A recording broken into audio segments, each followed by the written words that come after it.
Hi there, here Echo Alpha 3, Juliet Alpha Quebec. Welcome to my channel again. So as you have seen today, I am doing a video in English.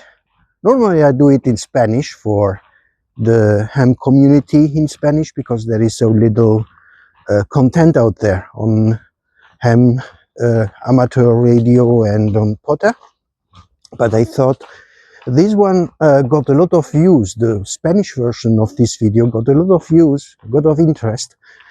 And I thought, well, let's do it in English as well. So today I wanted to talk a bit, not to teach anything, because I'm definitely not a master of anything, but just to reflect on why we do this, why we drag radios and wires and batteries and way too much coffee into the middle of nowhere just to say CQ to someone we'll probably never meet.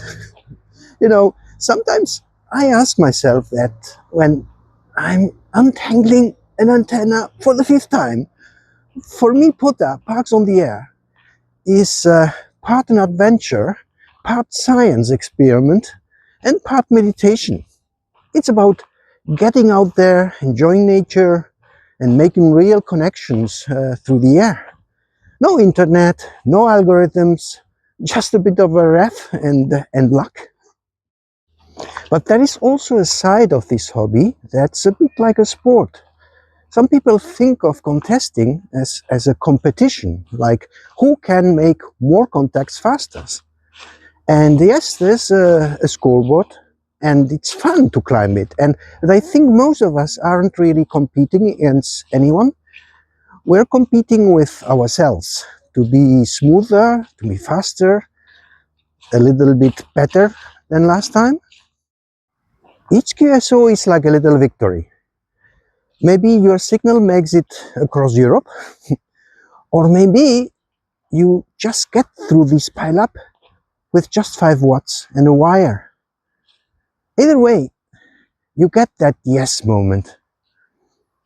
And if not, well, there is always the next band, the next day, or the next cup of coffee.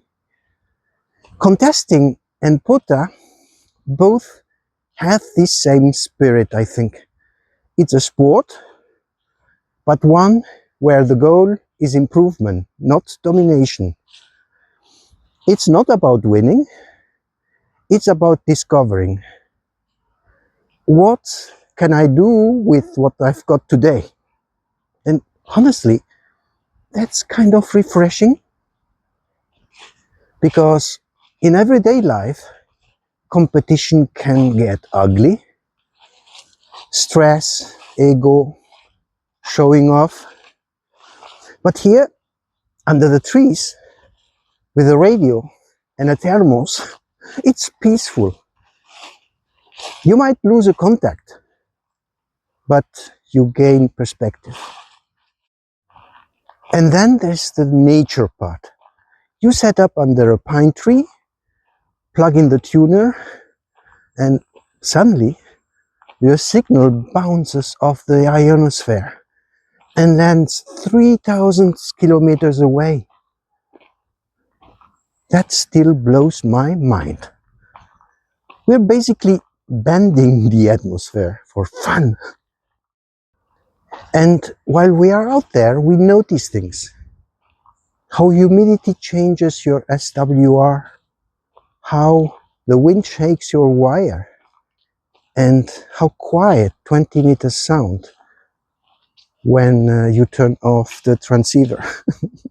It's like nature and technology having a polite conversation, and you just get to listen in. But maybe the best part is that even though this is technically a solo hobby, we're never really alone. I think every CQ POTA is an invitation, and someone somewhere answers back. Sometimes it's a quick exchange, but sometimes it's a friendly chat. But behind every call sign, there is another person sitting somewhere with their own cup of coffee, doing the same thing.